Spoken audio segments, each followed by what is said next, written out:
don't do it. These are my regrets when I bought my Boss 302 on the mods I did. I kind of had a little bit of an identity crisis with the development of the car. When I bought it, I was all about wanting to get an autocross, you know, time attack, open tracking, but some of my old past kind of got brought back up with kind of navigating towards some of the drag racing stuff as well.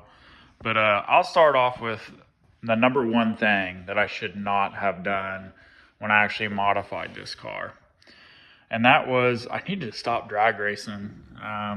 It taught me a ton of bad habits in regards to your crazy shift inputs, you know, trying to lift shift and one heel on the wheel. It just terrible habits, because the big abrasiveness of drag racing is the opposite of what you want to do for open tracking. You want to be as smooth as possible, and drag racing does not condone the muscle memory for that, nor is your car set up properly to do that.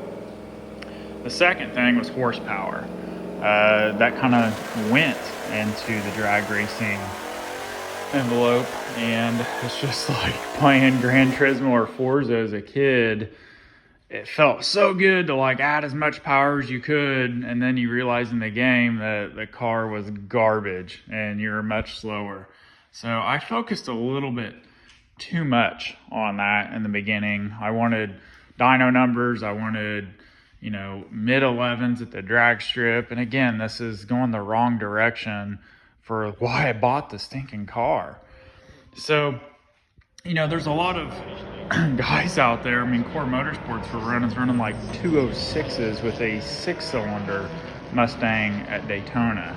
Power is not what you need. It's really driving.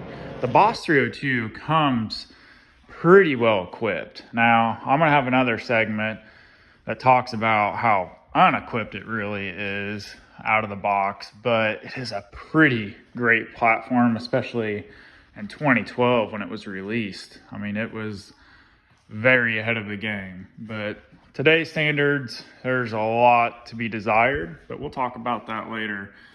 So one of the biggest things when I actually got into open tracking that I should not have done was tire.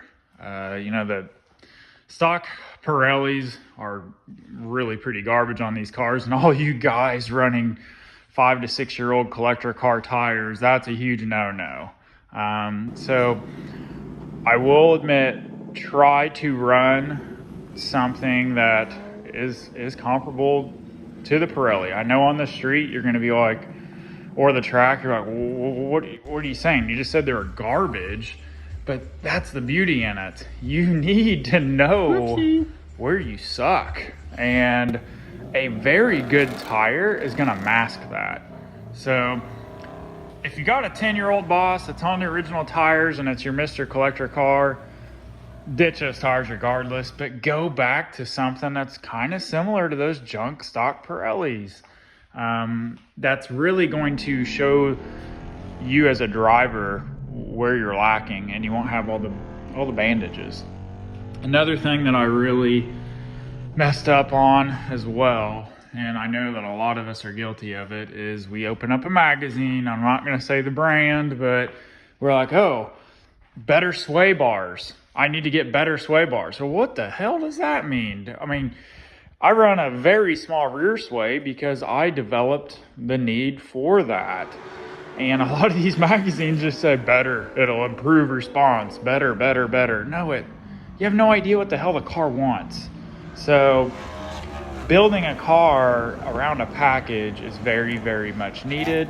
So stay away. Just the stock suspension on the Boss has a lot to be desired, but when you start chasing springs and different shocks and struts and magazine building the car, it's just going to be worse. You're just going to make it worse. You're not going to learn much as a driver.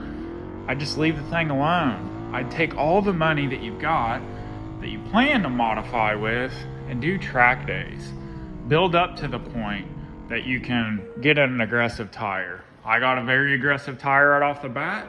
And guess what? The car was undersprung. It had body roll like crazy. So that created other issues. Then I slammed some really low springs on it, and then that messed up geometry. It's just, build it in a package, seek expert advice, get on trackmustangs.com, get on Corner Ponies on Facebook.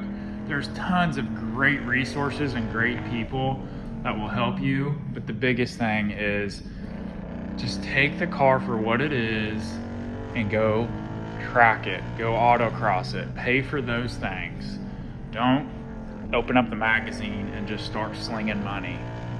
It really, learn from me. I'd be so much farther ahead, and this car would be running even better lap times if I wouldn't have lost those 2 or 3 years chasing dollar bills and chasing just items just to say I had them.